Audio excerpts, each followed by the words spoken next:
पूरे रामदेव जी महाराज की जय।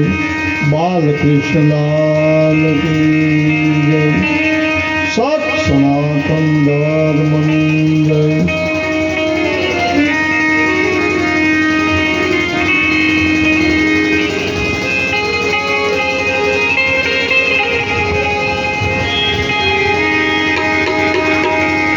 ताली पाड़ी ने राम राम बोल जोरे। ताली पाड़ी ने राम राम बोल जोरे। ताली पाड़ी ने सीताराम बोल जोरे। ताली पाड़ी ने सीताराम बोल जोरे। तारा अंतर ना पड़ जा बोल जोरे। ताली पाड़ी ने राम राम बोल जोरे। तारा अंतर ना पड़दा बोल जोरे। ताली पाड़ी ने राम राम बोल जोरे।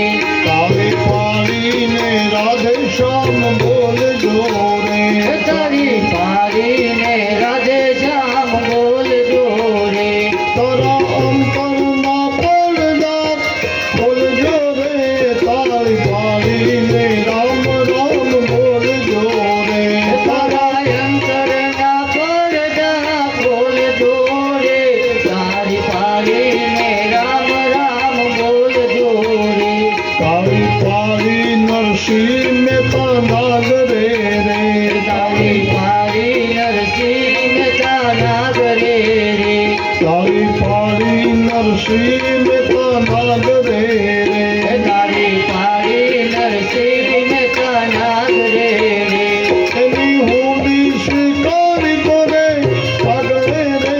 ताली पाड़ी ने राम राम बोल जोरे। एनी हुंडी स्वीकार करे पागले रे। ताली पाड़ी ने राम राम बोल जोरे। ताली पाड़ी ने सीताराम बोल जोरे। ताली पाड़ी ने सीताराम बोल जोरे। तारा अंतर ना पड़दा बोल जोरे। ताली पाड़ी ने राम राम बोल जोरे। तारा अंतर ना पड़दा बोल जोरे। ताली पाड़ी ने राम राम बोल जोरे। ताली पाड़ी संघावती रानी रे। ताली पाड़ी संगावती रानी रे।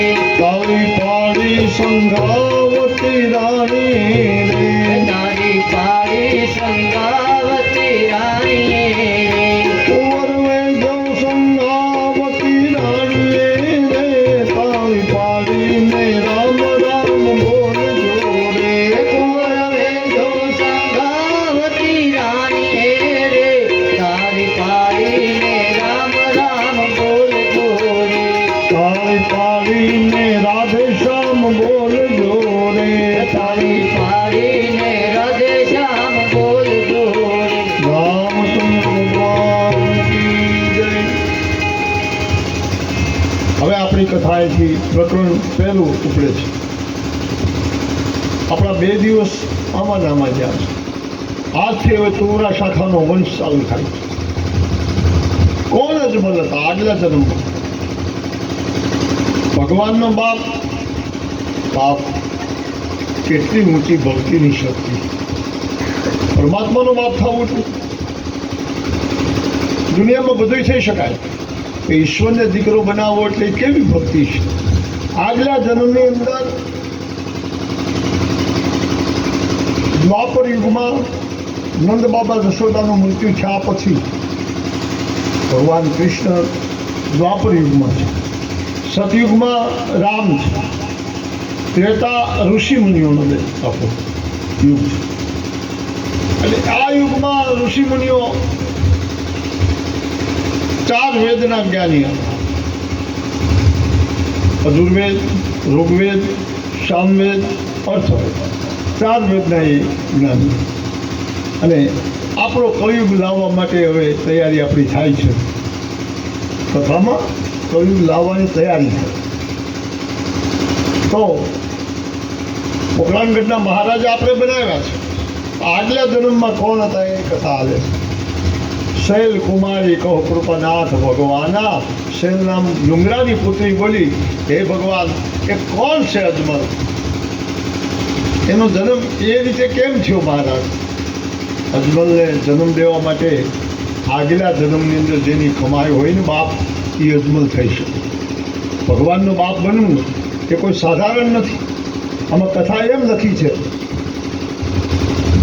કે દ્વાપરમાં યુગે ઉદમ ગામે, ઉદમ નામનું ગામ હતું, બરોબર યાદ રાખજો. ઉદમ નામના ગામે ભીલ હતો મંગળ નામે. એક ભીલ તરીકે મંગળ નામનો ભીલ જન્મ્યો અને કાંઈ ધંધો નહીં, ગાયું ચારવાનો ધંધો. ગૌધન લઈને જંગલમાં આવે તો મા અંબાની ગાય ચરાવે. ત્યાં એક દેવી કૃપા આવી છે. કેવી દેવી કૃપા આવે? એટલે મંગળને એમ થયું કે હું આખા ગામની ગાયું ચારું છું, એમાં આ ગા કોની છે? ગયા છો ને માટે ચોટીલાની બાજુમાં અત્યારનો ઇતિહાસ આવે. એટલે એ ગાયને ચારવા માટે ચરાવવા આવે, આનું ધન નીકળે એટલે ગાય ભેગી થઈ જાય, ગાય ચાલે. ગાયોની વરત લઉં છું, મને બધા આપે છે હવની ગાયું. આ ગા કોની છે? પણ એ જંગલમાં આવે, દિવસ આથમવાનો થાય, પછી ગાય દેખાતી નથી, ક્યાં જાય. એટલે મંગલ નામના ભીલે નક્કી કરી લીધું